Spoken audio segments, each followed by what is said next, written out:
Yes. When third time he was going to sink inside the water, what happened? He says, then all efforts ceased. I relaxed. अचानक से वो relax हो गए. क्यों relax हो गए? Even my legs felt limp and a blackness swept over my brain. जैसे brain पे जो विस्डम थी, विट थी, वो निकल गई और जैसे पूरी तरह वहाँ कालीमा छा गई. It wiped out fear, it wiped out terror. जैसे अभी उसको फियर भी महसूस नहीं हो रहा है, कोई डर भी नहीं रहा है. क्यों? जैसे उन्होंने स्वीकार कर लिया कि अब मैं मरने जा रहा हूँ, अब मैं बचने वाला नहीं हूँ.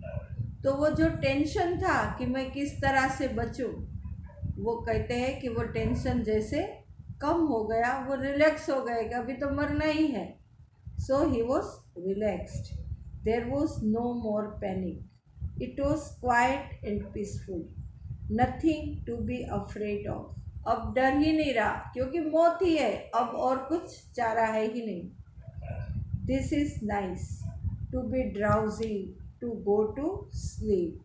जैसे वो स्लीप का यहाँ मतलब होता है death. No need to jump, too tired to jump.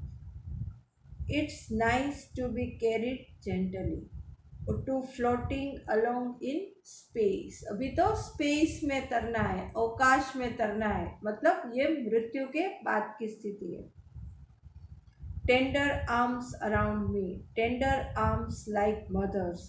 Now I must go to sleep.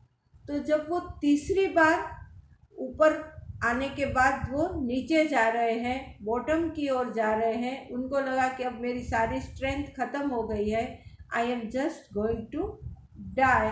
और उसको लगता है कि जैसे माँ के हाथों में है, माँ के हाथ उसको पकड़ रहे हैं और वो शांति से मृत्यु की गोद में सो जाएंगे. I cross to oblivion and the curtain of life fell. लगा कि लाइफ का कर्टेन अब गिरने ही वाला है, पर्दा बंद होने वाला है और मेरा जो लाइफ का ड्रामा है वो ड्रामा अभी ख़त्म हो जाएगा. The next I remember I was lying on my stomach beside the pool. वो उसके बाद क्या हुआ वो उनको याद नहीं है. बाद में वो कहता है कि जैसे मैंने आंखें खोली तो मैंने अपने आप को कहाँ पे पाया? पुल के बाहर, पुल के बाजू में मैं लेटा हुआ हूँ. उसको वॉमिटिंग हो रही थी क्योंकि वो पुल का पानी उसने थोड़ा स्वेलो भी कर लिया था. The champ that through me in was saying, but I was only fooling. वो लड़का भी वहाँ खड़ा था, शायद कोई उनको डांट रहा था और वो लड़का बोल रहा था मैं तो सिर्फ मजाक कर रहा था. I was only fooling. Someone said the kid nearly died. ये बच्चा तो जैसे मरने ही वाला था. Be all right now, let's carry him to the locker room. हम उनको रूम के अंदर ले जाते हैं. सेवरल आवर्स लेटर, थोड़े घंटों के बाद, आई वॉकड होम. वो घर गए. I was weak and trembling. वो पूरा बॉडी उसका हिल रहा था, कांप रहे थे. He was trembling. I shook and cried when I lay on my bed. वो चिल्लाने लगे, उनको दर्द हो रहा था. I couldn't eat that night. For days a hunting fear was in my heart. और उसी दिन से जो फियर था, हॉन्टिंग फियर, उसके पूरे हार्ट को ये फियर ने भर दिया था.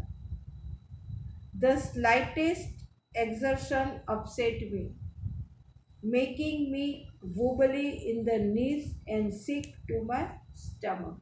अब पानी की बात आते ही जैसे उनके पैर, उनकी नी जैसे थरथराने लगती थी और उसकी पूरी बॉडी कांप उठती थी.